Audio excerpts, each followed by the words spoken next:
Antara tanda kebaikan yaitu adalah ketika kita belajar dari penyesalan orang lain. Berapa banyak pebisnis ketika mereka sering gagal di dalam bisnisnya, mereka datangi, mereka ketuk pintu para pebisnis yang sudah sukses. Mereka bertanya, apa perkara yang harus dihindari ketika bisnis yang dulu mereka dapatkan ketika mereka masih merintis bisnis. Ternyata di situ kita akan belajar bahwasanya penyesalan yang pernah dilewati oleh manusia menjadi tanda kebaikan kita ketika kita belajar dari penyesalan orang lain. Kalau kita orang mukmin, maka sesungguhnya belajarlah satu, penyesalan orang lain ketika mereka dulu berkubang ke dalam dosa dan maksiat, di mana dosa itu menyebabkan dia resah hidupnya. Kita belajar supaya kita tidak mendekat kepada dosa itu.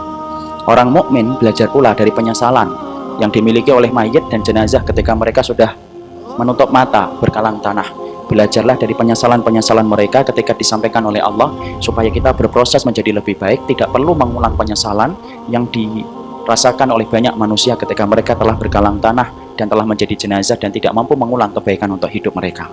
Orang yang baik bukan semata-mata orang yang melakukan ketaatan, tapi orang yang baik adalah orang yang belajar mengerti tentang keburukan dan penyesalan supaya kita tidak menyesal dari apa yang disesali oleh orang-orang yang hari ini sudah menghadap kepada Rabb-Nya.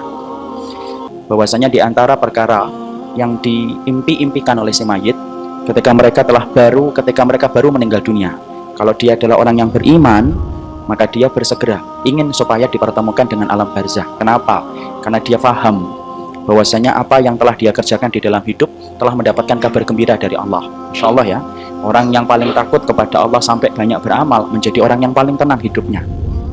Banyak-banyaklah takut kepada Allah di dunia, karena orang yang paling banyak takutnya kepada Allah di dunia menjadi orang yang tenang ketika dia menghadap kepada Allah. Bahkan ketika dia baru menutup mata, dia sudah bisa mengatakan kepada para pemikul jenazahnya, Qaddimuni, qaddimuni, tolong dong, cepat segerakan aku supaya aku bertemu dengan liang lahatku. Itu orang yang beriman. Jadi Masya Allah, sebagaimana perumpamaan siswa yang belajarnya tekun, rajin. Ketika ujian dia mampu menjawab setiap ujian, maka dia selalu tidak sabar menunggu pembagian rapot. Karena dia paham, insya Allah ranking saya 1 atau 2, 3 atau 4. Karena dia yakin bahwasanya hasil belajarnya terbayar tuntas ketika dia mampu menjawab segala pertanyaan. Itulah yang dirasakan orang mukmin, bahwasanya orang mukmin apabila mereka baru meninggal dunia, apakah bisa merasakan kenikmatan Ustadz? Walaupun hisabnya belum ditegakkan, bisa merasakan kenikmatan itu.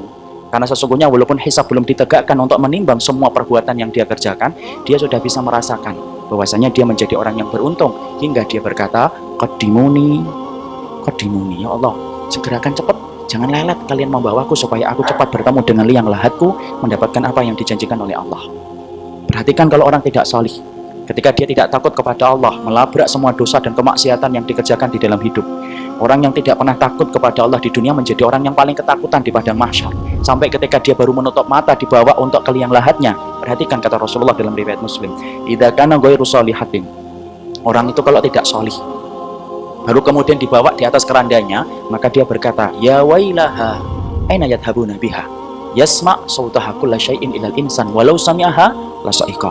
Maka kemudian orang-orang kalau tidak itu beriman, ketika dia baru dipindahkan dari tempat dia itu dikebumikan, lalu kemudian dibawa ke atas kerandanya, ketika dibawa oleh para pemikulnya, maka kemudian dia berkata, ya wailaha, kemana kamu akan membawaku? Di mana teriakan yang dia sampaikan didengarkan oleh seluruh makhluk, kata Rasulullah, ilal insan, kecuali satu manusia yang tidak mampu mendengarnya. Lalu Rasulullah bersabda, lau sami'aha, kalau setiap manusia diberikan kemampuan untuk mendengarkan jeritan si mayit ketika dibawa ke liang lahat, ketika dia bukan orang yang beriman, lasoiko, pastilah dia akan pingsan. Saking kerasnya dia menjerit ketika ketakutan dibawa ke liang lahat, padahal baru dibawa ke liang lahat. Makanya Masya Allah, orang yang paling beruntung siapa? Orang yang takut sama Allah.